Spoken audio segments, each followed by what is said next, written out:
Շատերն են ասում, թե Նիկոլ Փաշինյանը նոր արշավ է սկսել հայոց եկեղեցու դեմ։ Շատ պետք է ճիշտ փորձեմ այստեղ մի փոքր հստակություն մտցնենք, որ այդ հակաեկեղեցական արշավը Նիկոլ Փաշինյանը սկսել է դեռ տարիներ առաջ։ Գիտեք ինձ այս քանի օր ինչն է շատ դուր գալիս։ Իրենց ջղաձգումները, իրենց նյարդայնացած հայհոյալից այդ ագրեսիան դու զգում ես ինչքան են իրենք նյարդայնացած, ինչքան իրենք նեղված, ինչքան իրենք պարտված այն մտքից, որ եկեղեցին այդպես էլ իրենց կանոններով չի խաղում,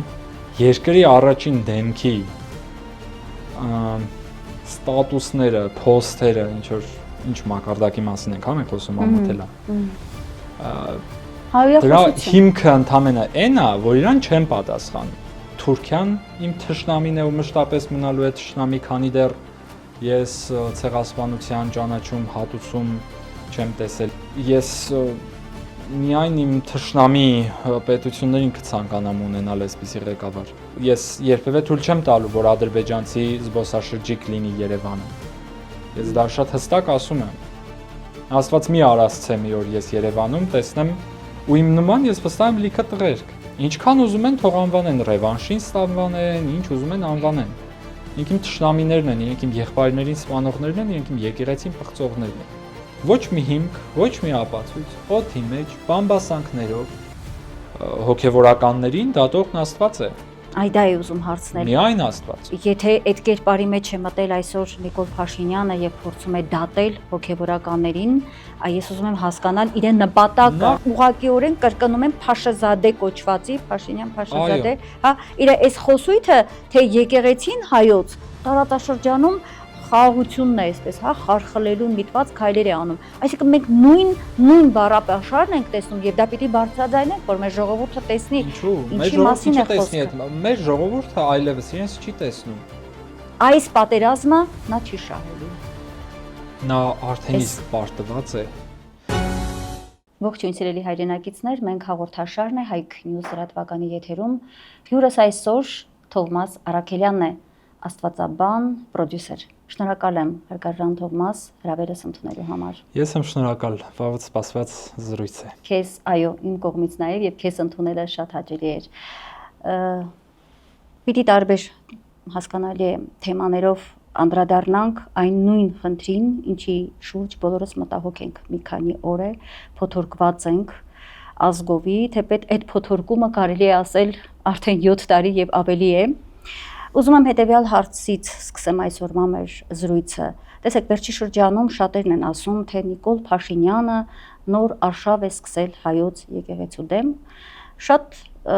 պետք է ճիշտ փորձեմ այստեղ մի փոքր հստակություն մտցնենք, որ այդ հակաեկեղեցական արշավը Նիկոլ Փաշինյանը սկսել է դեռ տարիներ առաջ, եթե չեմ սխալվի, եթե ասենք մի 2 տասնամյակ առաջ։ Հաշվի առնելով այն թերթը, որտեղ նա աշխատում էր որպես գլխավոր խմբագիր, խոսքս հայկական ժամանակ թերթի մասին է կամ ընտանեկան նրա թերթի մասին է, շատ հաճախ էին այդ թերթում հայտնվում հակաեկեղեցական, ընդհանրապես ապազգային հակահայկական հոդվածներ, որի հեղինակը նաև հենց ինքն էր, որպես լրագրող ներկայացող Նիկոլ Փաշինյանն էր, հայտնվում էին հոդվածներ մեր կաթողիկոսի դեմ, ամենայն հայոց կաթողիկոսի դեմ եւ ընդհանրապես մեր բարձրաստիճան տարբեր հոգեվորականների դեմ։ Շատ հաճախ անգամ ինքս ասել եմ, սա մի տեսակ պատվերի է նմանվում։ Այսինքն այդ արշավը, ուզում եմ նաեւ ձեզ հետ միասին արձանագրենք, որ գալիս է տասնամյակներ առաջ։ 2018-ից այդ պայքարը մի նոր այսպես որակ ստացավ, որովհետև նա արդեն հայտնվեց որպես երկրի ղեկավար, հա, այսօր կրում է վարչապետի պաշտոնն է, հա, զբաղեցնում։ Եվ մի հավելում եւս անեմ, 2018-ին, երբ ինքը գալիս էր Գյումրիից եւ զուգահեռաբար Հայաստանում սկսվեց, Երևանում սկսվեց նոր Հայաստան, հա, նոր հայրապետ այդ խայտարակ խմբակի գործողությունները,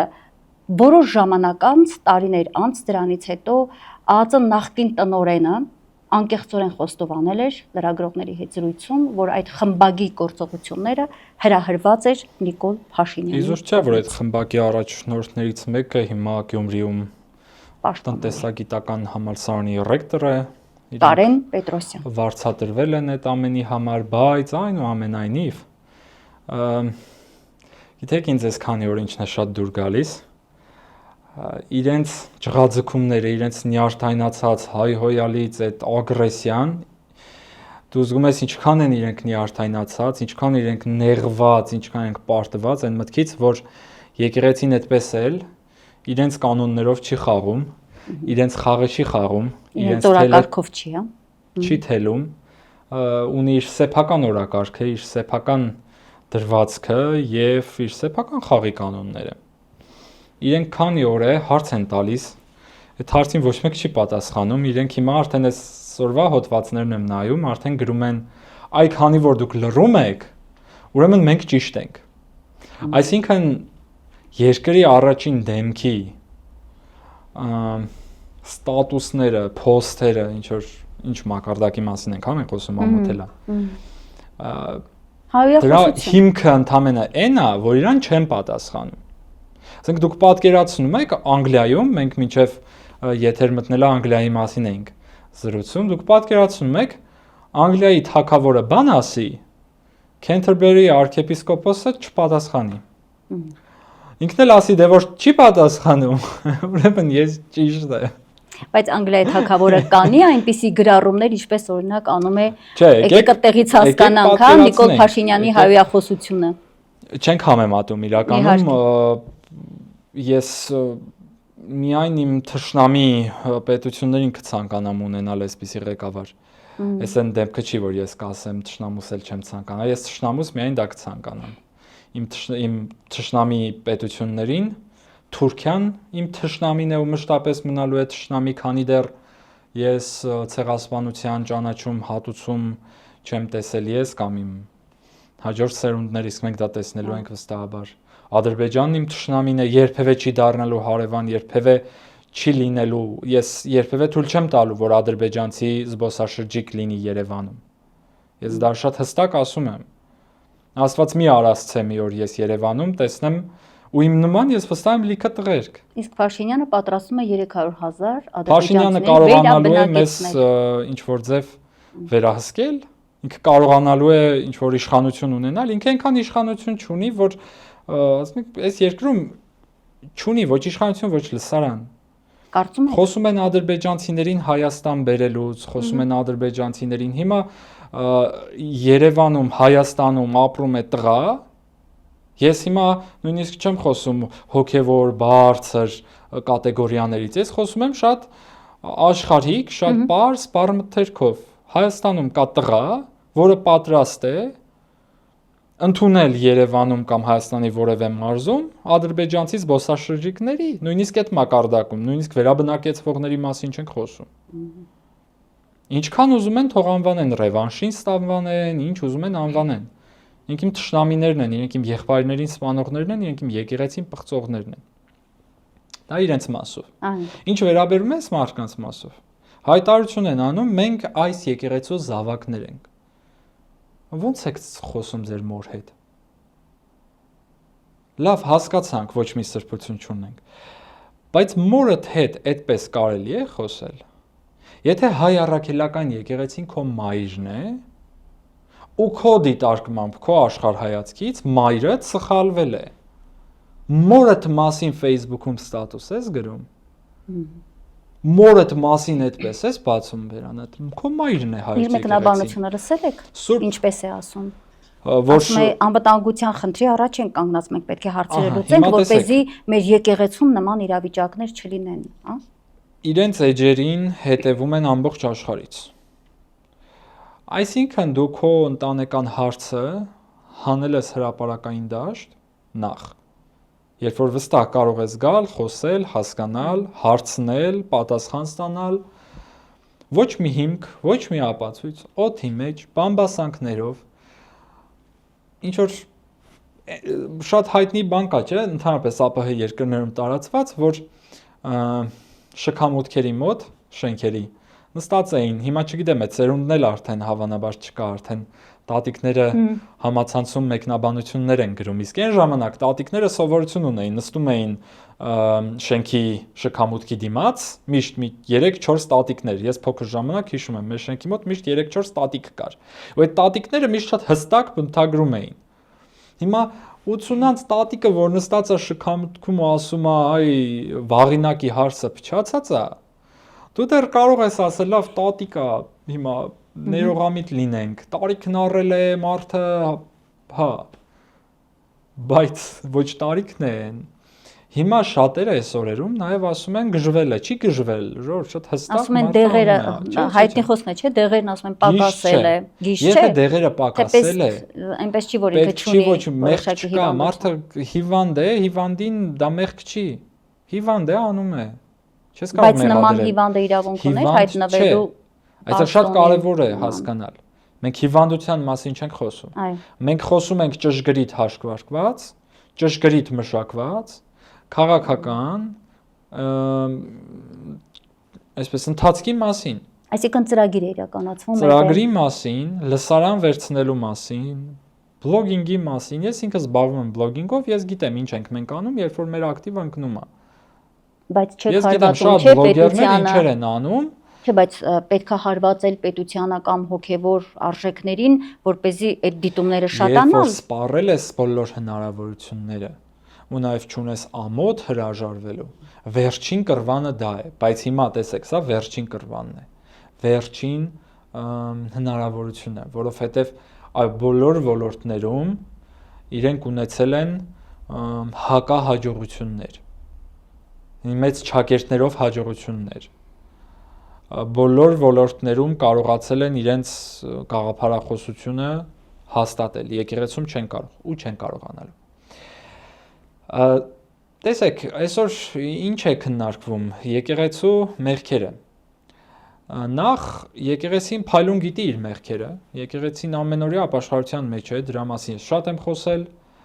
հարցը դա չէ։ Եկեք պատկերացնենք, որ հոգևորականները շատ մեղքեր են գործում։ Պատկերացնենք։ Մի շատ հետաքրքիր պատմություն կա, երբ ուշ միջնադարում մի շատ եռանդուն կաթոլիկ մարդ, հավատավոր քրիստոնյա ունենում է ընկեր, շատ մտերիմ ընկեր, որը հրեա է։ Ու այս հրեա մարդը դե քրիստոնեությունը չի ընդունում, չի կիսում մեր դավանանքը, բայց կաթոլիկը շատ ուզում է ընկերոջը դարձի բերի։ Ու այնքան մեծ ճիգ ու ջանք է թափում, որպեսզի այս մարդուն բերի դեպի քրիստոնեություն։ Բերի դեպի քրիստոնեություն ու քարոզում է երկար ժամանակ խոսում է իր հետ եւ ստացվում է, թերեան սկսում է հավատալ Քրիստոսին, կարդում է Աստվածաշունչը, հավատքը զարթնում է իր մոտ, ծաղկում է ու ասում է ուզում եմ մկրտվել։ Ասում է շատ լավ, արի մկրտվի, հենց այսօր, ասում է չէ, մկրտվելուց առաջ ես պիտի գնամ Վատիկան։ Պիտի գնամ Վատիկան տեսնեմ, նոր գամ մկրտվեմ։ Կաթոլիկը պապանձվում է, ինքը գիտի, որ Վատիկանում այնքան էլ լավ բարքեր չեն։ Ասում է ախր ինքը որ գնա Վատիկանը տեսնի կհիասթափվի, կհասկանա, որ հոգևորականները մեղքեր են գործում ու այլևս չի դառնա քրիստոնյա։ Բայց այնուամենայնիվ հրեան շատ համառ գնում է Վատիկան, հետ է գալիս ու ասում է շուտ մկրտիր ինձ, ես ուզում եմ մկրտվել։ Ասում է ինչու ախր դու չտեսար Վատիկանում ինչ է կատարվում, ասեց ես տեսա։ Ես տեսա, որ հոգևորականները այո մեղքեր գործում են, բայց ես տեսա, որ եկեղեցում կա այնքան հսկայական շնորհ, որ ինքը կախված չէ հոգևորականի անձից, ինքը կախված չէ հոգևորականի գործած մեղքից, էգզիստենցիալ շնորհ է, որը լինելու է, որը հաղթելու է, որը սատակելու է իր բոլոր թշնամիներին։ Հոգևորականներին դատողն Աստված է։ Այ դա է ուզում հարցնել։ Միայն Աստված։ Եթե այդ կերպարի մեջ է մտել այսօր Նիկոլ Փաշինյանը եւ փորձում է դատել հոգևորականներին, ես ուզում եմ հասկանալ իրեն նպատակը որն է։ Ինչից ենք մենք խոսում, չունի բայց ինքը ով է եւ իր նպատակը որն է։ Ախր ում է հետաքրքիր իր նպատակները։ Չէ, այդտեղից չի ամեն ինչ սկսվում։ Մեզ համար մի բան ակնհայտ է։ Այս մարդիկ ապազգային ուժեր են, որոնց նպատակը մեր ինքնության ոչնչացումն է, արժե համակարգի տապալումը, հայ ինքնության ոչնչացումը։ Ենթանպատակները կարևոր չեն։ Գրածները կարևոր չեն։ Զարմանալի ոչ մի բան չկա, նորություն չկա, ինչ որ 7 տարի է, 8 տարի է, գիտենք, այդ նույնը կրկնվում է, ոչ մի նորություն, ոչ մի էքստրա բան, զուտ ընդհանրապես առիթ է, հերթական անգամ հոգևորականները ամենատարբեր հարթակներով խոսեն, եկեղեցու վարկանիշը բարձրանա, այսօր որ հեռուստալիքը միացնում եմ հոգևորական է խոսում։ Եվ ինչ խոսք, ինչ դիվանագիտական պատասխաններ։ Այսօր տասնյակ հոգևորականներ, մենք այդքան շատ չենք, գիտեք, չէ՞, Հայաստանում շատ հոգևորականներ չկան, մենք շատ քիչ ենք։ Մի քանի տասնյակ հոգևորական, որ շատ ակտիվ խոսում են այս օրերին, որ մեկին լսում ես խոհականություն, բարձր մակարդակ, գրագետ խոսք, ինտելեկտուալ մոտեցում, դիվանագիտական հսկայական համակարգ եւ միաբանություն, ոչ մի հակասություն եկեղեցու մեջ։ Շատ կարևոր բան է, գիտեք, ասում Թովմաս։ Ու Պիտի ասեմ, որ եւ մարդիկ ներողություն եմ խնդրում, շատ կարևոր է, որովհետեւ այս օրերին ինձ մարդիկ ասում են, սա մի հետաքրքիր առիթ ու հնարավորություն է, այսպես եթե դնում ես ասենք համեմատել չի կարելի, բայց ակամա մարդիկ համեմատում են, չէ, խոսք է հնչեցնում վարչապետի պաշտոնը զբաղեցնող անձը, հայրախոսություն է սկզբից մինչև վերջ, դատարկաբանություն եւ դրա հակադրությունը մենք լսում ենք փայլուն վերլուծություններ մեր հոգեվորականների առիթ, որ մենք տեսնենք թե ինչ փայլուն միտք ունեն, ինչ փայլուն միտք է ամփոփված մեր եկեղեցում եւ երբեմն ափսոսում ես, որ այդ միտքը հաճախ չես լսում, հաճախ մենք չենք դառնում հայացքով դեպի մեր եկեղեցին եւ մեր հոգեվորականների խոսքն ու դիտարկումները քիչ ենք բերում նաեւ մեր եթերներ, ինքներս լրագրողներս եւս ընկած այդ քաղաքական հոսքի մեջ միայն քաղաքական գործիչներին ենք լսում, այնինչ պետք է լսենք հենց մեր հոգեվորականներին, որոնք փայլուն եւ քաղաքականությունն են վերլուծում եւ մարդկային հոգեբանական այդ իրավիճակը, այն ինչի մեջ գտնվում է Հայաստանը, ես որևէ քաղաքական վերլուծություն չեմ լսել, ինչպես լսում եմ հիմա մեր հոգեվոր հայրերից։ Ես վստահ եմ, որ ասում են չկա չարիք առանց բարիքի այս դեպքում։ Ես վստահ եմ, որ գալ Կիրակի եկեղեցիներում ասեղ գցելու տեղ չի լինելու։ Արդեն այս Կիրակի հայությունը վստահ եմ, որ Կիրակի օրը գնալու է հաջակցություն հայոց եկեղեցու պատարագի մասնակցության, պատարագին մասնակցությունը հայոց եկեղեցու լավագույն աջակցությունն է, այս ընթացքում ինձ շատ են դիմում տարբեր երիտասարդական խմբեր, ասում են Թովմաս, ինչ անենք, երթ անենք, ես հիմա ունեմ արդեն առաջիկայում ծրագրած շատ ուխտագնացություններ, տարբեր խմբեր դիմում են, ասում են մենք ուզում ենք ուխտագնացությամբ վերահաստատել մեր աջակցությունը հայոց եկեղեցու նկատմամբ ու բնականաբար ինչ է լինում, դարձյալ մարդիկ գնում են դեպի եկեղեցի, պատարագները բազմամարդ են եւ երբ մարդիկ ամենօրյա ռեժիմով տարբեր հարթակներով լսում են հոգեվորականների վերլուծությունները, կարդում են հայտարարությունները, տեսնում են թե հոգեվորականները ինչ լրջախոհ, ինչ խորքային վերլուծությամբ, ինչ մոտեցում են ցույց տալիս, ոնց են կարողանում չմտնել այդ դաշտ, չիջնել, ոչ մի ձև չմտնել նույնիսկ բանավեճի մեջ, ում հետ բանավիճես, բան կա, որ բանավիճես, բան կա, խոսքի արժեք կա, բայց ինքը անընդհատ հրում է, անընդհատ սադրում է, միարդայնացած է, այ ամբողջ խնդիրն այն է, որ չի ստանում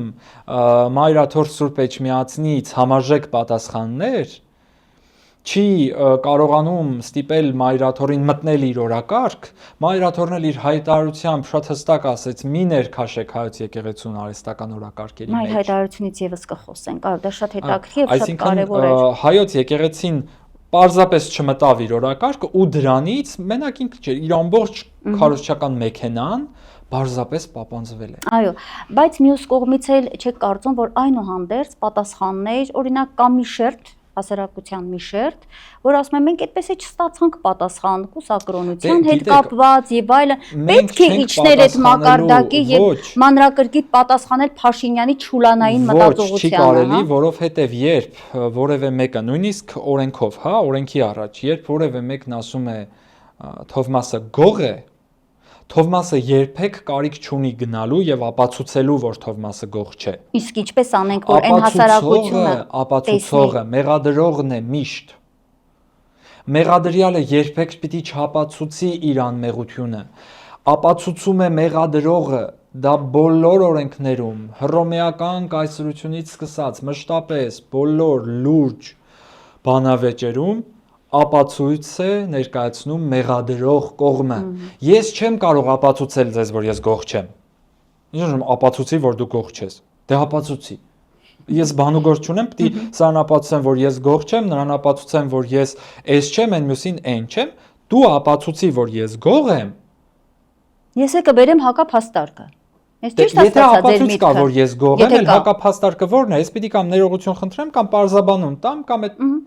փաստի հետ առերեսվեմ։ Բայց եթե փաստ չկա, եթե կա բամբասանք, դիցու, կա բամբասանք։ Ես այդ բամբասանքին ինչի պիտի պատասխանեմ։ Ո՞վ է պարապ։ Այսօր մեր հոգևորականները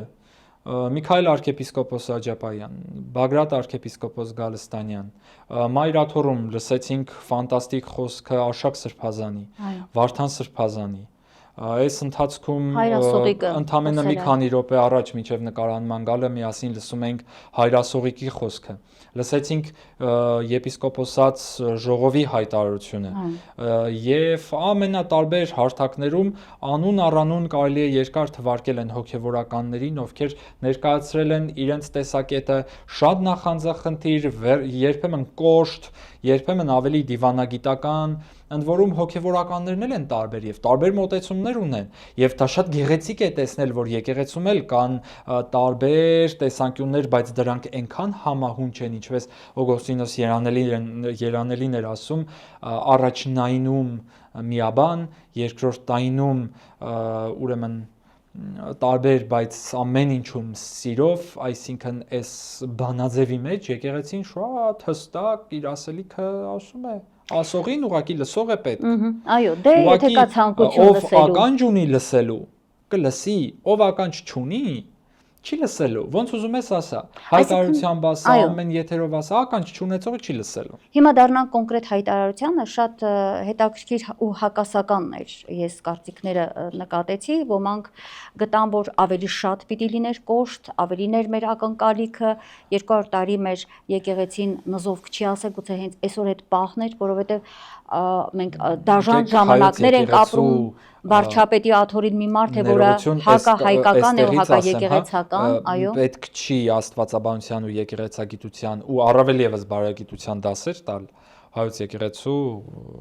Գերագույն հոգևոր խորհրդին եւ եպիսկոպոսած դասին։ Չէ, դասեր չի տրվում, ասվում է, որ ակնկալիքն ավելի շատ էր, նզով պիտի կարդան օրինակ։ Ես վստահ եմ, որ մեր հավատացյալների շատ-շատերի խոնարհաբար արտահայտված, կոռեկտ արտահայտված խնդրանքը մայրաթորում լսել են, ի նկատի ունեցել են։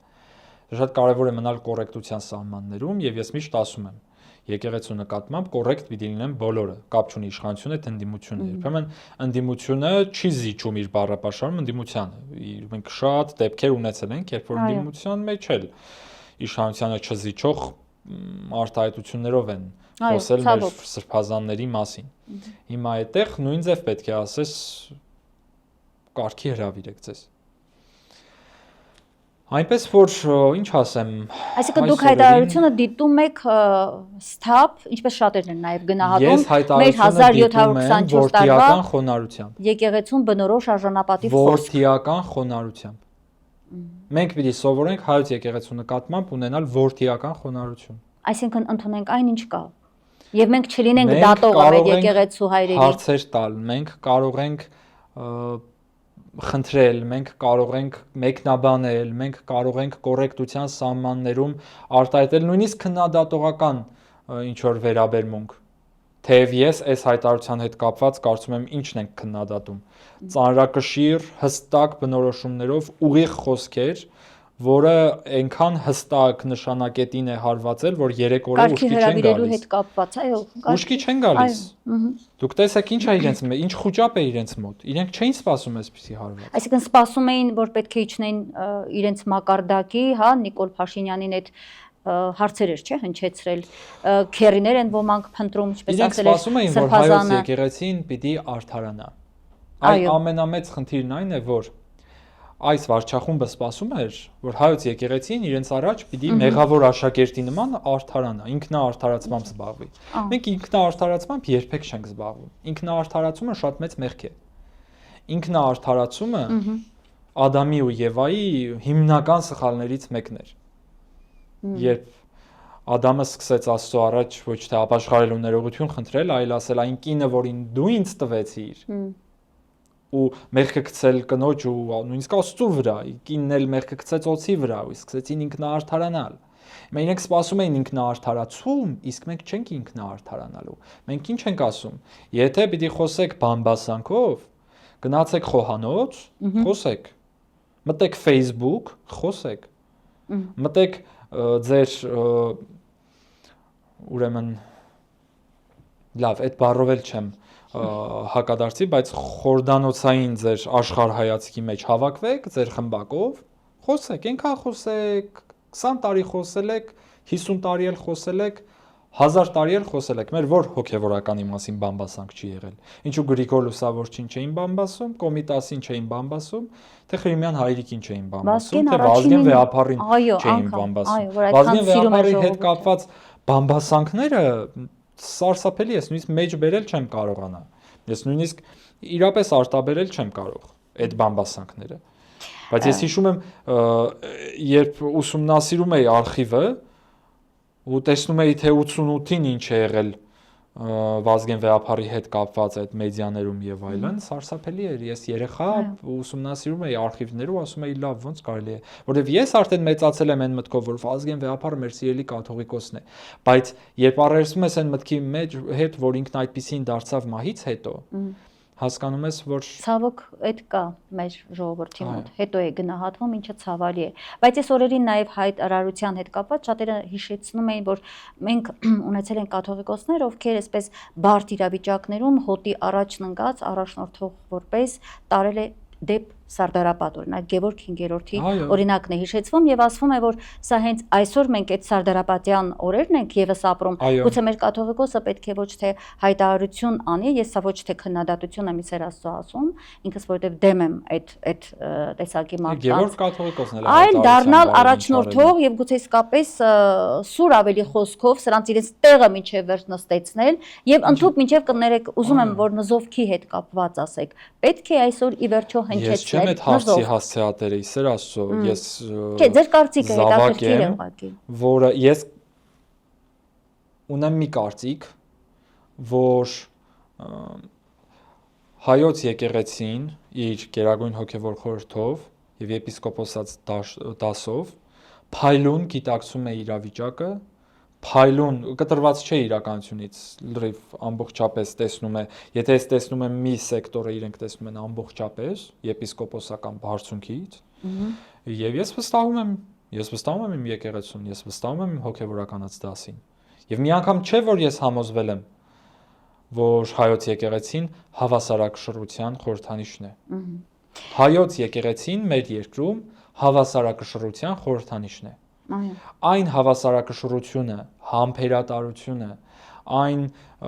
հեռատեսությունը, որ դրսևորել է Մայրաթոր Սուրբ Էջմիածինը անկախ հանրապետության բոլոր դժվարին պահերին, միայն տարիներ հետո է հիացնում։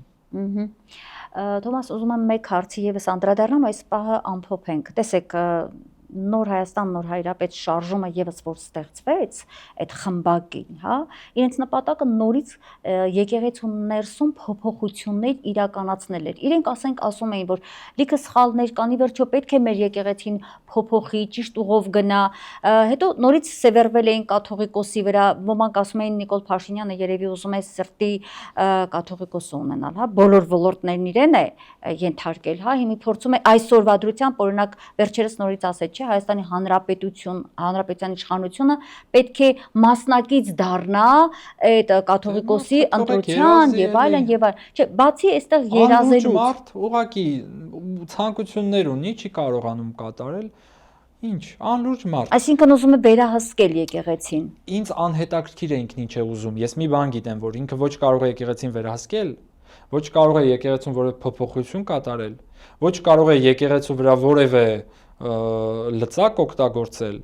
ոչ իզորու է իր ամբողջ պետական ապարատը եկեղեցու հետ կապված, գալիս կպնում պատին ընկնում է։ Հասկանալի է։ Մեկ հարցով էլ կուզեմ անդրադառնալ, հետևյալին, ես հետևում էի, թե ովքեր են Փաշինյանի թելը թելողը, հա, ժողովրդի խոսքով ասած, եւ միացել են հակաեկեղեցական այս արշավին, նկատեցի աշխարհ քաղաքական հետաքրքիր այս շեշտադրումներ, այսինքն այն մարդիկ, ովքեր անգամ Նիկոլ Փաշինյանի քաղաքականությունը քննադատում են, իրենք այսօր միացել են այդ արշավին հետևյալ առումով, ասում են, այ եկեղեցին ինչ իրավունք ունի, օրինակ խաղաղության քաղաքականությունը իրականացնում Ադրբեջանի հետ, այդին քաղաքականությունն են գովերքում, թե ու մեկ էլ հանկարծ եկեղեցին միջազգային հարթակներում խոսում է արցախցիների վերադարձի։ Արժի իրենց մեկնաբանել։ Ես ուզում եմ ուղղակի հնչեցնել, որովհետև մենք այդ պատկերացնում ենք, այդպիսի վերլուծաբաններ անգամ ունենք, որոնք ասում են, այ դուք խանգարում եք լսարանից, պետք չէ տարածել նրանց։ Համաձայն եմ, բայց մենք հետեւյալ առումով պետք է կարևորենք, Թոմաս, նրանք ուղղակիորեն կրկնում են Փաշազադե կոչվածի, Փաշինյան Փաշազադե, հա, իր այս խոսույթը, թե եկեղեցին հայոց տարածաշրջանում խաղաղությունն է, այսպես, հա, խարխլելուն միտված քայլեր է անում։ Այսինքն մենք նույն բառապաշարն ենք տեսնում եւ դա պիտի բարձրաձայնենք, որ մեր ժողովուրդը տեսնի ինչի մասին է խոսքը։ Մեր ժողովուրդը այլևս իրենց չի տեսնում։ Իրենք չունեն վարկանիշ, իրենք չունեն լսարան, վերջ։ Իրենք փորձում են վերջին ճիգերն անել, վերջին շունչը փչել, գողանալ լսարան, եկեք իրենց այդ լսարանը չտանք։ Ուղղակի զրկենք իրենց ուշադրությունից։ Ուղղակի զրկենք։ Զարմանալու ոչ մի բան չկա, դուք փայլում գիտակցում եք, որ մեր երկրում կան ապազգային ուժեր, դա արձանագրվել է, դրա վրա էլ ոչ մեկ չի զարմանում։ Տարիներ առաջ կար այդ խնդիրը, մարդկանց ասել ժողովուրդ իրենք ապազգային են։ Հիմա արդեն այդ խնդիրը չկա։ Հիմա խնդիրը մեկն է, հասկանալ ինչպես պիտի շուտապույտ հրաժարվենք։ Այնպես որ իրենց այսպես իրենց խոսույթով փակում ենք, դնում ենք մի կողմ։ Իրենք գոյություն չունեն այլևս որպես միտք գեներացնող մարդիկ, որպես ազդեցություն ունեցող ինֆլուենսերներ, իրենք այս երկրում չկան։ Այս երկրում այսօր իրական ինֆլուենսերները հոգևորականներն են, որոնք ունեն հսկայական լսարան, որոնք ունեն հսկայական ազդեցություն, հոգևորականների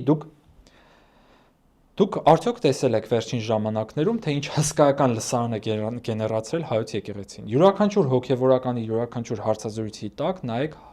այդ հսկայական դիտումներն ու հետաքրքրությունը։ Մեր որ եպիսկոպոսը գնում է հարցազրույցի,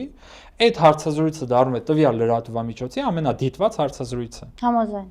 Սա նշանակում է դերասաններ, երգիչներ, բլոգերներ, ինֆլուենսերներ, քաղաքական, պետական, հասարակական գործիչներ հարցազրույց են տալիս, հավաքում են ինչ-որ դիտումներ, գալիս է հոգևորականը այդ բոլորից։ Լավ, ամբողջ աշխարհում կա այդպիսի մի երկիր, որտեղ հոգևորականը ավելի շատ դիտումներ հավաքի աստվածաբանական, հասարակական, բարոյագիտական խոսքով, քան ասենք այդ երկրի դերասանն ու երգիչը։ Չկա այդպիսի բան։ Դա խոսում է այն մասին, թե ինչ վիճակում է այսօր գտնվում մեր երկիրը, բայց նույնիսկ այդ մտավորական հասկացություն, որ ասում են մտավորական ում են հասկանում դերասաններին, երգիչներին, կինոգործիչներին, նկարիչներին, մեր երկրում այսօր ամենամեծ ազդեցություն ունեցող մտավորականները եկեղեցականներն են։ Ինչ թեմայով ուզում եք նայեք, եթե մտավորականի խոսք պիտի հնչի, եկեղեցուն են հրավիրում, ընդ որում իր տարբեր հոգևորականներով, որոնցից յուրաքանչյուրը որևէ ոլորտում ունի հատուկ կարողություններ ու դրանք փայլուն դրսևորում են։ Հիմա դա վախենալու ուժ է։ Դա մեծ ուժ է, իրենց համար վախենալու, ապազգային ուժերի համար վախենալու, դա ուզում են կանխել, չեն կարողանում։ Անում են մի բան, որ եկեղեցին ինքն իրեն հեղինակազրկի, ինքնի դրա պատասխանելու մեջ սխալվի սայթակի, բայց արդյունքում այս մի շաբաթ է, ես անդադար խոսում եմ, մյուս հոգևորականները անդադար խոսում են, մեր խոսքը ամենուր տարածվում է, մարդիկ անդադար լսում են քրիստոնեական քարոզչություն, կիրակի օրն էլ գնալու են պատարագի։ Հետևաբար որպես ամփոփում ես թեմայի եւ այս բլոկի։ Այսօր երբ հայոց եկեղեցին ամենուր խոսում, քարոզում է եւ ինչպես ասացի, ամենաազդեցիկ ինֆլուենսերները, ամենաազդեցիկ խոսնակները այսօր դարձել են հոգևորականները,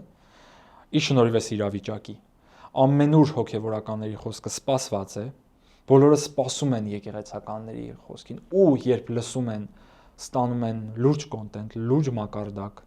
բարձր վեհ հրապարակախոսական ելույթներ, մեկը մեկից գրագետ, մեկը մեկից ծանրակշիռ։ Բնականաբար մարդիկ ասում են ինչ անենք, մենք պատասխանում ենք կիրակի օրը սպասում ենք բոլորի պատարակներին։ Վստահ եմ պատարակներին քահանաներն էլ խորաններից են խոսելու, բոլոր եկեղեցիներում լինելու է քարոզխոսություն, դարձյալ գրագետ, դարձյալ թիրախային, չեն լինելու պատասխաններ, ոչ մի քահանա չեմ կարծում խորանից պատասխանի նրանց, մենք խավարի դեմ չենք պայքարելու, մենք լույսը վառելու ենք։ Ու մարդիկ հավաքվելու են լույսի մոտ, հավաքվելու են լուսավորության մեջ, լուսավորվելու են, հաղորդվելու են եկեղեցուն բոլոր իմաստներով։ Դե իսկ մենք էլ ունենք մի նախաձեռնություն, որ շատ լուսավոր է ու վերնագիրն էլ, որ ընտրեցինք այդ նախաձեռնության անվանումը, այն ժամանակ ամիսներ առաջ որոշեցինք, բայց լրիվ մեր օրերի մասին է։ Մեր նոր նախաձեռնությունը կոչվում է Վերև։ Վերև։ Վերև, այո։ Հայացքով դեպի վերև։ Այո, որովհետև մարդ անթրոպոս նշանակում է վերև նայող, անո վերև, օպոս օպտիկա բառից նայող։ Պլուտարկոսն է այդպես բացատրում։ Իսկ նկատած կլինեք վատ բառով, որ ասում են, ինչ որ մեկին ուզում են վիրավորել, շատ կենցաղային է, բան ասում են, այ խոզ։ Ինչու են այդպես ասում, ինչու է բոլոր լեզուներով խոզը մտած որպես բացասական։ Ինչու հենց խոզը, որովհետև բնությունից այնպես է ստեղծված այս կենթային, վիզ չունի, վերև նայել չի կարողանում, միշտ նայում է իր լափի մեջ։ Հիմա այս մարդիկ վերևի մասին չեն։ Իրենց լափամանի մեջ են։ Ուրեմն լափամանի մեջ եղողներից հեռանանք, նայենք դեպի վերև։ Այնինչ տվել է Աստված մարդուն, եթե հնարավոր։ Աստվածաշունչ կարդանք, սա հրաշալի առիթ է Աստվածաշունչ կարդալու։ Մենք այսօր նաև նկարահանեցինք, որ շուտով նաև կգնա եթեր մեր զրույցները նարեկացու մասին։ Օ, փայլուն է։ Մենք նարեկացի պիտի կարդանք, Աստվածաշունչ պիտի կարդանք, ոչ թե ստատուսները։ Մենք պիտի ճանաչենք մեզ, Թովմաս, երբեմն ես մտածում եմ, որ մենք ինքներս մեզ, հայերս ինքներս մեզ լավ չենք ճանաչում։ Մեր պատմության չիմացությունն էլ բերում է նրան, որ այսպիսի խեղկատակները մի օր դառնում են երկրի ղեկավար եւ սկսում հարվածել հենց նույն հային։ Բայց այստեղ մի բան էլ ասեմ։ Մենք ատում ենք մեղքը, բայց մենք սիրում ենք մեղավորներին։ Բայց սերը ինքը հո I love you-ն չի, բարձրապես սրտիկներ անելը չի։ Սերը շատ խորքային զգացողություն է։ Ծնողի մոտ սերը կարող է դրսևորվել նաև խստությամբ։ Ծնողը երբ բարկանում է, մենք ունենք, չէ, Աստվածաշունչում բարկացիր, բայց մեղք մի գործիր։ Բարկությունը միշտ չէ, որ մեղք է, բարկությունը արդարացում է։ Մենք ունենք այդ արդարացումը, մենք ունենք անհանգստությունը։ Մենք հասկանում ենք, որ այս անառակ զավակները մերն են, ցավ ենք ապրում իրենց համար։ Ցավ ենք ապրում։ Մինչև վերջին վարկյանը մենք ցավ ենք ապրում այս մարդկանց համար։ Ոչ մի եկեղեցականի չի ուրախացնում այս մարդկանց սայթակումը։ Գիտեք, ինչ որ մեկի մտքով կարող է անցնել, եթե վերլուծում են դաշտը, տեսնում են, որ այս մարդու գրառումներից ամբողջ կառավարության հեղինակությունն է ընկնում ու եկեղեցու հեղինակությունը բարձրանում, բայց մենք չենք ուրախանում այս իրավիճակից։ Այսինքն եկեղեցին չի գործում ակնընտական, ատաման ընտատաման, հա, այդ սկզբունքով չի առաջնորդվում։ Այո, դառը արտասուք ապաշխարության արտասուք է պետք մեզ այսօր։ Բայց նման քաղաքականությունը, ես ուզում եմ մի փոքր այսպես գլոբալ հա մոտենանք, ինչպես ասում են, որտեղից են փչում քամիները, քանի որ երևույթը ոչ թե այդ մեկ անձով է պայմանավորված, որի խոսքը ինքն իրեն արդեն բացահայտում է եւ իսկապես ինքը վարկանիշի 0 արդեն մակարդակի է ցկում։ Ես սարսափում եմ այն ուժերից, այն ուժային կենտրոններից, որոնք կանգնած են կամ այն թշնամական պետություններից, որտեղ ինքը սնուցվում է, որտեղից ինքը ուժ է ստանում։ Ինքը հաստատ, եթե այդ չլիներ իր թիկունքում, ինքը վաղուց արդեն հեռացած կլիներ, բայց նրան պահողը, ուժ տվողը հենց այդ հակահայկական ծրագրերով, երևի Հայաստան պետության կործանմամբ, սրա ձեռամբ, հա, կործանումը դեպի ճանապարհը տանող, հա, այդ ուժերն են, որ նրան արյուն են տալիս, հա, ինչպես վամպիրն է ստանում արյուն, ինքը ստանում է արյուն այդ ուժերից, որոնք են այդ ուժերը, մենք պիտի դա մեր ժողովրդին եւս, հա, հասկանալի բացատրենք, որ Նիկոլ Փաշինյանը չէ, Փաշինյանը գործիք է, հենց այդ ուժերի ձեռքին, եւ հիմա այդ նախաբանով, ինչպես ասեմ, ես ուզում եմ հիշեցնել ձեզ, վստահ եմ դուք տեղյակ եք անպայման, 2018 թվականին, երբ այս մարդը այսպես գալիս էր իշխանափոխության, պետդեպարտամենտը, ԱՄՆ պետդեպարտամենտը հրապարակեց մի զեկույց, եւ զեկույցում ուղղակի արտահայտվում էր մեծ անհանգստություն, որ հայ ժողովուրդը սիրում է իր եկեղեցին, վստահում է իր եկեղեցուն։ Եվ դա կարծես մեսիջ լիներ, մեսիջ այդ նոր եկող այդ թիմին, հա, որը պիտի գար եւ հենց պիտի հարվածեր։ Նախորդ տարի պետդեպարտամենտը ինձ էլ անդրադարձավ եւ բավականին ծավալուն ու շատ նեգատիվ անդրադարձավ, որ Թովմաս Առաքելյան կրոնական գործիչը հալածում է աղանդներին եւ այսպես խոչընդոտում է Հայաստանում ազատ խղճի, ազատ ընտրության իրավունքին, այսպիսի մի տեքստ էին հրապարակել, որ այո, Թովմասը հալածում է աղանդներին, մասնավորապես կյանքի խոսքին։ Ես վախենում եմ պատկերացնել, թե ինչ հսկայական ջանքեր ու գումարներ էր ծախսել կյանքի խոսքը որպես թիրախավորեր ինձ, բայց այնուամենայնիվ զեկույցում այնպես չի, որ նրանք արձանագրել էին, որ ես հալածում եմ, ես չեմ հալածում, ես միշտ խոսել եմ հանուն իմ եկեղեցու, ոչ թե ընդդեմ կյանքի խոսքի։ Կյանքի խոսքը աղանդ է, որը ապազգային այս ուժերի մի փոքրիկ կցորդն է, մի փոքրիկ մասն է, բայց տեսեք, էլի եկեք բարձրանանք անձերից։ Վաղը ամենաուշը մյուս օր, այս մարդը չի լինելու։ Այս մարդու օրերը հաշված են։ Մեր ամբողջ քաղաքական դաշտը, որ այսօր եռում է, շատ հստակ ազդակ է սա, որ մենք հասել ենք վերջին, մենք ամեն տարի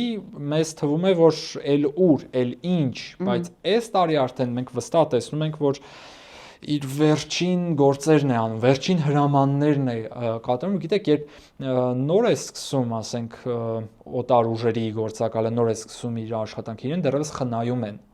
որովհետև ինքը պիտի դեռ մի քանի տարի օտար ուժերի համար աշխատի, բայց հիմա մենք տեսնում ենք, որ իրեն էլ չեն էլ խնայում, էլ չեն էլ թաքցնում։ Առաջ եթե փորձում էին թաքցնել, որ նա ադրբեջանական ուժերի կողմից թելադրվող մարդ է, այսօր չեն էլ թաքցնում։ Այսօր մենք հստակ ինքն էլ արդեն չի թաքցնում, որովհետև ինքն արդեն մաշված, հստակ արդեն անկեղծ պրոադրբեջանական քաղաքականության մեջ է։ Վեհապարը խոսում է Արցախից, ինքը խոսում է վեհապարից, եկեղեցին խոսում է մեր ինքնությունից, ինքը խոսում է եկեղեցուց, եկեղեցին պաշտպանում է մեր հայ տեսակը, ինքը հարվածում է եկեղեցուն։ Ու շատ հայտ, ինչպես դուք ասացիք, Փաշազադե Փաշինյան հստակ դուետով իրենք երգում են ամենախայտառակ բեմի վրա։ Երկուսն էլ մի նկարագրի մարդիկ են, Փաշազադե Փաշինյան, ոնց որ զույգ եղբայրներ լինեն, ինչպես գրել էր քաղաքագետներից մեկը, պասերով աշխատում են, այնքան ակնհայտ է, վաղուց են իհարկե։ Հիմա լավ, իրենք օրերը հաշված է գնացին, բայց դրանով չի լուծվելու է խնդիրները։ Եկեք դրան այստեղ խնդիրը այն չի, որ մենք հրաժարվելու ենք Նիկոլից, մենք հələ պիտի Նիկոլիզմից ամենակարևորն է։ Որովհետև այս տարիների ընթացքում նիկոլիզմը դարձել է վտանգավոր հիվանդություն։ Անձը վաղը մյուս օր պատասխան կտա օրենքի առաջ, կորի կգնա, Աստված իրեն դատավոր, այլևս ինքն իմ հետաքրքրությունների օբյեկտ չէ։ Ես ուրիշ բան եմ նայում։ Ես նայում եմ, որ իմ ազգի մեջ կան մարդիկ, որոնք հայհոյում են Նիկոլին, բայց խոսում են լրիվ նրա թեզերով։ Քննադատում են այս իշխանությանը, բայց նույն գաղափարական ծիրի մեջ են։ Այո, այսինքն դա ցանց է։ Հայհոյախոսության մեջ են։ Հասկանում եք, մենք պիտի խորքային ապաշխարության մասին խոսենք, ոչ թե այս անձերին։ Այս անձերը հեռացվելու են գնան, քաղաքական, դիվանագիտական, դատական, գնահատական են ստանալու իրենց գործունեության համար, պատժվելու են։ Ուղղակի որտեվ երբեմն սարսափում ես, մոտ է, դա գալիս է, տորվա համար վստահ եմ տարբեր քաղաքական ուժեր, տարբեր հասարակական ուժեր, տարբեր ազգային ուժեր անդադար աշխատում են եւ շուտով հայոց գալիք հաղթանակը մենք կտեսնենք, բայց այս ժողովրդին վերադաստիարակել է պետք, հայհոյանքը հանել է պետք, հայհոյանքի դեմ է պետք պայքարել, պետք է պայքարել ստի դեմ, ամենուր սուտ, անդադար սուտ ու դա դարձել է նորմալ, դա դարձել է բնականon, խորքային ապաշխարության կարիք ունենք, զղջման կարիք ունենք, գիտակցության կարիք ունենք, որպես ազգ Աստծո առաջ ծնկելու կարիք ունենք, հասկանալու, որ մենք մեր եկեղեցու նկատմամբ չպիտի այսպես վարվենք։ Ինչի մասին է խոսքը, եթե կա ապացույցներ, ներկայացրեք կարգապահական հանձնաժողովին։ Կարգապահական հանձնաժողովը ստացել է ձեզնից որևէ, ասենք, դուք որպես սրտացավ զավակ, հայոց եկեղեցու սրտացավ զավակ ունեք փաստ, բերեք այդ փաստի հետ առերեսվենք։ Ինչ որ մտնեմ Facebook գրեմ, ես գիտեմ, Դե թող պատասխանեն։ Չեմ պատասխանելու, ոչ մեկ քեզ չի պատասխանելու։ Ո՞վ ես դու, որ քեզ պատասխանեն։ Ո՞վ ես դու։ Ո՞վ ես դու, քաղաքացի Փաշինյան, որ քեզ հայոց եկեղեցին պատասխանի։ Ասում է ժողովուրդն է ինձ ձայն տվել։ Ժողովրդին Ժողովրդի անունով է նորից չխաղարկեն, չի կարող այդքան ցածր վարկանիշ ունեցող 14-15% վարկանիշ ունեցող մարդը, ես իր բառերով եմ իրեն հակադարձում, 14-15 ինչ որ տարբեր հարցումներով, տեղ-տեղ 13, տեղ-տեղ 18, ուռճացված, վճարված հարցումներում կարող է 20, բայց միևնույն է, դուք ընտրվել եք, մենք տեսնում ենք հիմա ինչքան մարդիկ են ասում, որ ջարդվեր ես ձեռքը, որ իրեն ընտրեցի, ինչքան մարդիկ են իրեն ընտրել Շուշիի եւ Հադրութի դեօկուպացիայի համար, ինչքան մարդիկ են ընտրել իրեն, որ ինքը թալան է հետ բերելու, մարդիկ լավ են ապրելու, ինքը ինչ է անում, հարկերը ավելացնում է, մարդկանց անդադար ստրեսի մեջ, տրանսպորտի թանկացում, ամեն օր գնաճ, մարդիկ սոցիալական սարսափելի անարդարության մեջ, օլիգարխները դարձյալ օլիգարխներ են, դեմքերն են փոխվել, անուններն են փոխվել, իրենց ջեբի օլիգարխները մենք տեսնում ենք այլ համալիրներում հարսանիքներով, այլ Երևանը ուզուրպացնելով, այլ մարդկանց ճնշելով, դուք տեսել եք ինչքան է աճել խաղամոլության տոկոսները, որի մեջ ներգրաված են անգամ անչափահասները։ Ամբողջ երկիրը լցված խաղամոլությամբ, ամբողջ երկիրը լցված թմրամիջոցներով, հայհոյանքներով, ստով, մեզ բարոյական փոփոխություն է պետք։ Թոմաս, ես կարծում եմ, համաձայն եմ, բայց եթե ես այդ հույսն ունեմ, որ եթե Փաշինյանը հեռանա, որտեվ ընդհանրապես երկրի ղեկավարին սիրում է ժողովուրդը ընդօրինակել,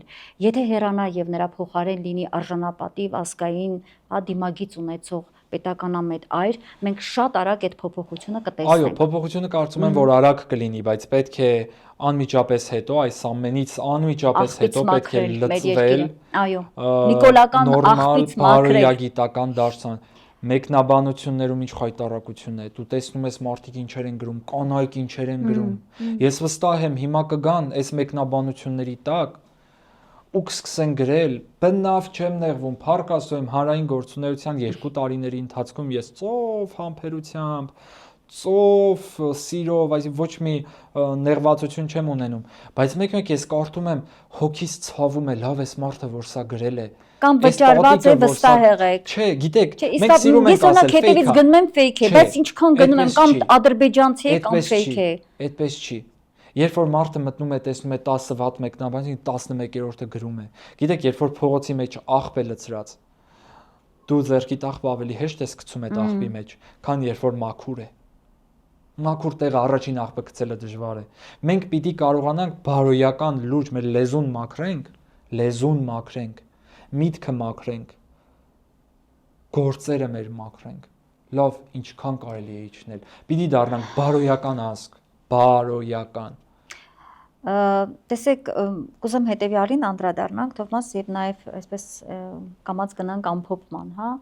երբ Նիկոլ Փաշինյանը 2018-ին գալիս էր իշխանության, շատ էր ես ինքս էլ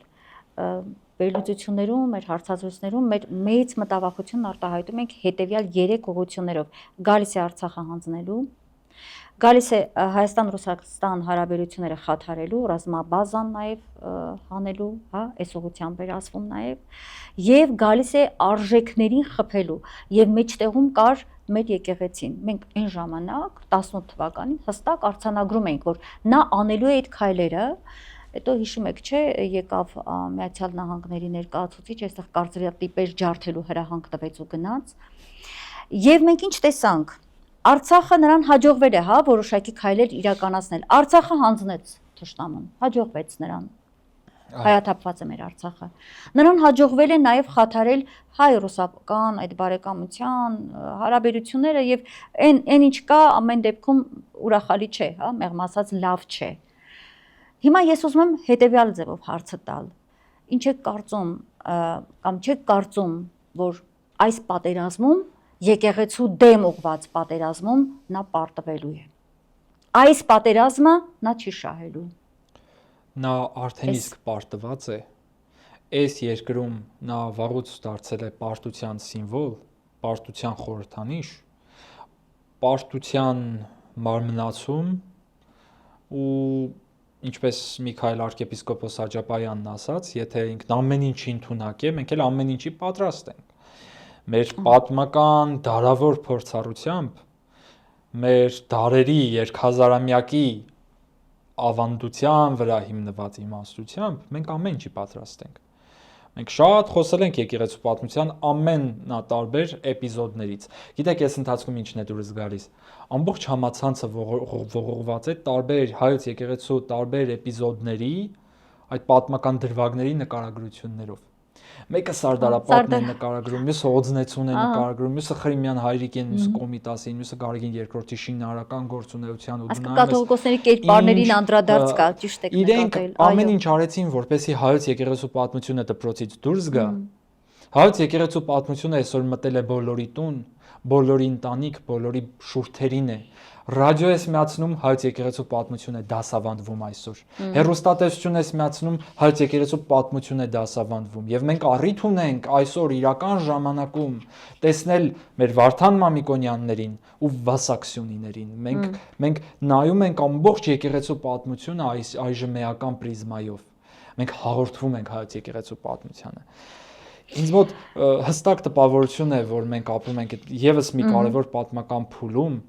Հայոց պատմության մեջ այդպիսի դասեր կային, չէ՞, ուղղակի որ շատ բարդ դասեր են, որ լիք թվական, լիք անուններ, կարծում ես, չես հասկանում, շատ խառը դաս է,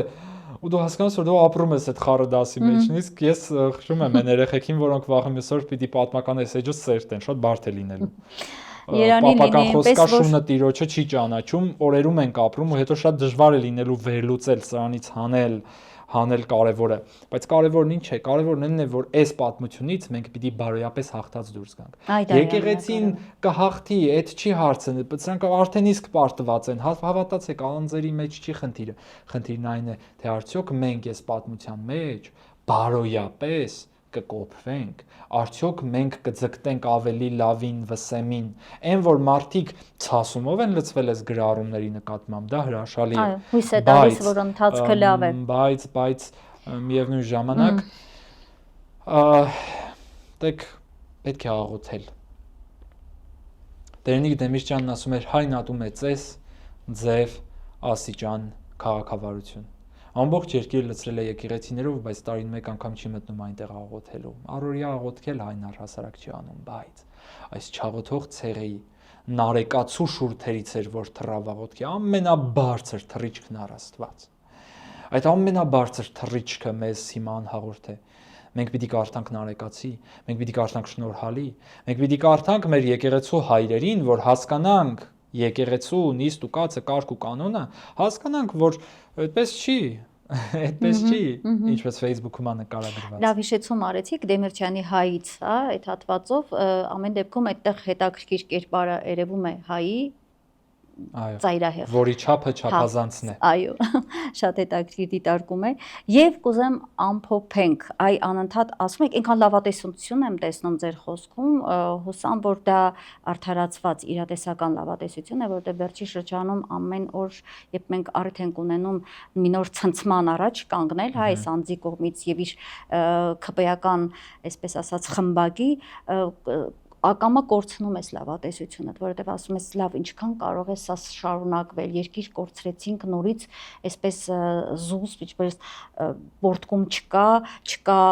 ցասում, համազգային ցասում եղավ, ինչ որ փուլ կանգնեց, նորից հանդարտ, ժողովուրդն ինքն իր մեջ էփվում է, բայց ասում է, չգիտենք ձեռքերներս ճար չկա։ Այ հիմա ես կուզեմ մենք եզրափակենք այդ պայքարի հնարավոր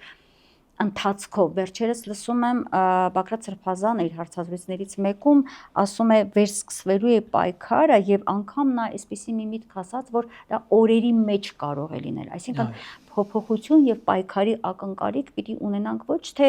ամիսներ, 1 տարի, կամ նախընտրական, այդ թոհուբոյի ընթացքում, իհարկե թոհուբոհն արդեն սկսված է, բայց ըստ Սրբազանի այդ պայքարը արդեն սկսված է, օրերի խնդիր է։ Եվ երբեմն նաև եւ իրենից եւ իր համագիրներից շրջապատի մարդկանցից անգամ ինձ ամիսներ առաջ ասում էին հունվարի 1-ից չի լինելու։ Մի քիչ շատ չենք վստահում մենք, երբ որ մենք տեսնում ենք, որ այդ չարի կյանքը բավական երկարում է եւ հետևանքը լինում է մեր համար ողբերգական։ Մենք ամեն անգամ, երբ շարունակաբար թողնում ենք այս մարդուն աթոռին ուղեկին եւ այս թիմը շարունակում է ղեկավարել մեր երկիրը, մենք տեսնում ենք անընդհատ անդադար կորուստներ, տարածքային կորուստներ, աշխարհում մեր վարկանիշի կորուստ, անդադար հայի հայկականության ի նպաստ, ի վնաս հայի հայկականության կորուստ ենք ունենում։ Երբ է գալու այդ պայքարի ժամանակը։ Ես պատիվ եմ ունեցել, բախտ եմ ունեցել 4 տարի վայելելու Բաղրատ Սրբազանի ներկայությունը իմ հոգևոր կյանքում, իմ կյանքում ընդհանրապես։ Արդեն 4 տարի է ես ծառայում եմ իմ առաջ օրինակ ունենալով այդ մարդուն։ Որևէ վարքյան ես չեմ կասկածում, ոչ միայն Սրբազանի արդար մղումներին եւ անձնազոհ նվիրման այս հայրենիքին, այլ նաեւ զարմանալի իմաստությանն ու խորագիտությանը։ Ես էլ, ինչպես վստահ եմ դուք, ինչպես վստահ եմ շատերը, որ հետևում են մեզ, սպասում ենք կոչին։